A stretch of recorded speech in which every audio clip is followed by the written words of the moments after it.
Welcome to another edition of Catching Up with the Rambley, joined by Fordham women's basketball alum, class of 2018, Jamaris Davis.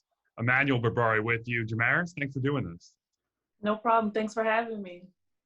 No problem at all. Jamaris, you're currently playing in Poland. You played in Israel last year.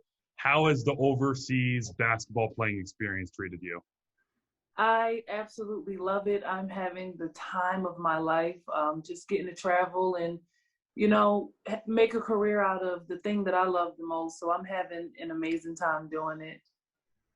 Jamaris, you're the first All-American in program history for Fordham women's basketball.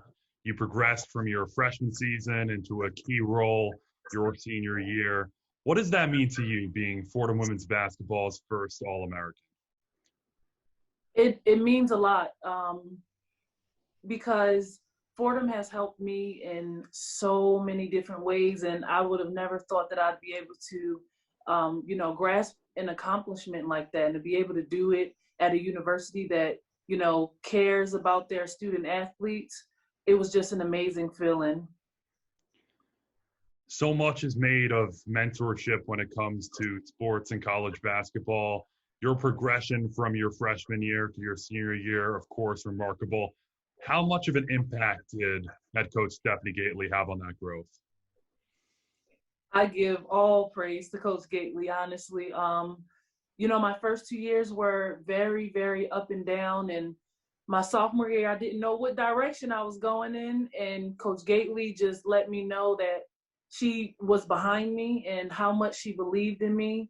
And, having somebody believe in me that much, sometimes more than I believed in myself and seeing my potential, it really propelled me to, take my career into my own hands and work a lot harder outside of the allotted hours of practice. And I started working really hard, and Coach Gabelli was always there. Her door was always open. The coaches were always available for workouts, and I was always able to pick their brains and try new things.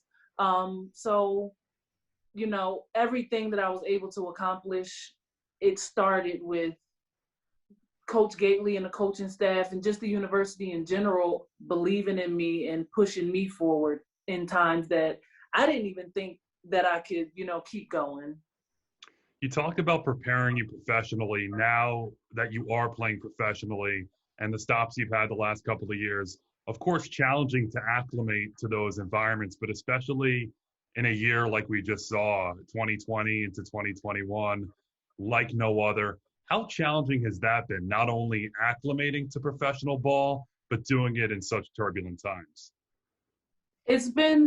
This last year has been very, very challenging, just with, going from season to season. Most times you sign a 1-year contract. So from season to season, you don't know where you're going to end up, what countries you're going to end up. If you're going to get picked up, you don't know. So with COVID coming around and countries shutting down, it was a very, very stressful time.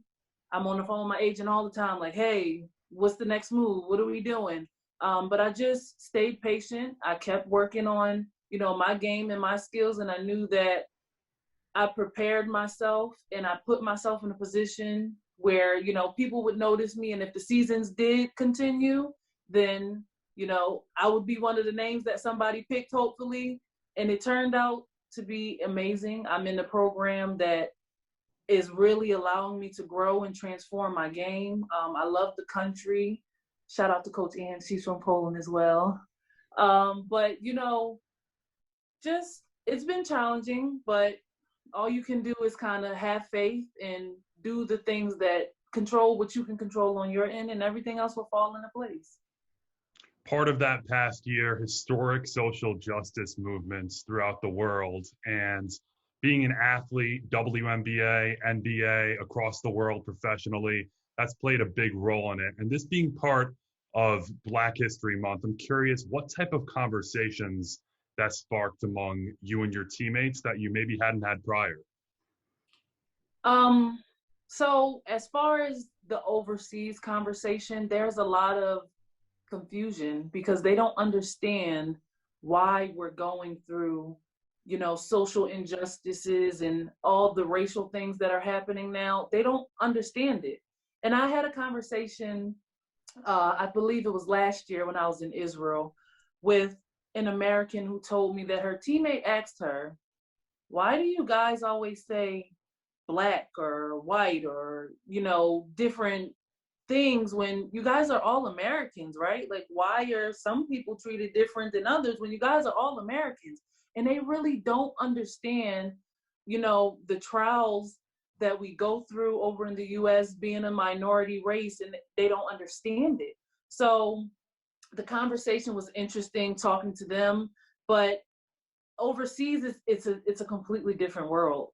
Depending on, I've been lucky to go to some amazing countries, very accepting countries where I don't even get a second look walking down the street. But there are some countries where you have to deal with, racial topics, and we talk about it. But as far as me and my experience so far, I've been blessed to just be completely and wholeheartedly accepted where I've been playing.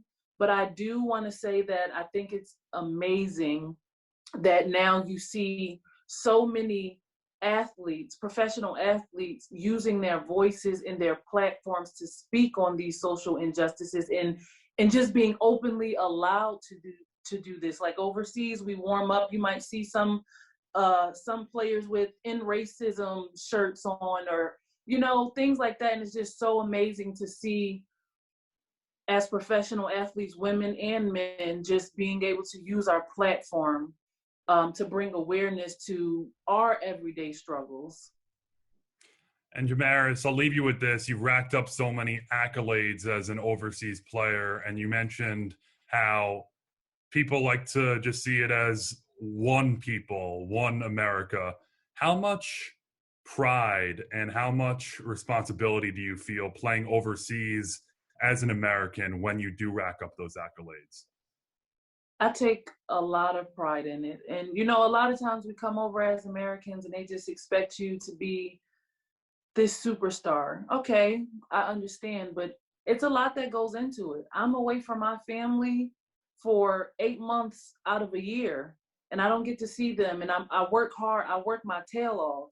And so racking up those accomplishments and, having my name in the spotlight at times, it feels amazing. It really does. And I take so much pride in it. I take in just how I carry myself, how I present myself while I'm over here, especially with everything going on back home. I don't want to come overseas and just be another stereotypical American. So, I'm very conscious of things that I do, the things that I say, how I carry myself, and how good of a teammate and professional athlete that I am. So I take a lot of pride in my accomplishments, my accolades, because it's a lot of hard work. Jamaris Davis, one of the Fordham women's basketball greats, on to bigger and better things as we speak. Jamaris, appreciate a few minutes and best of luck moving forward. Thank you so much. I appreciate you for having me today.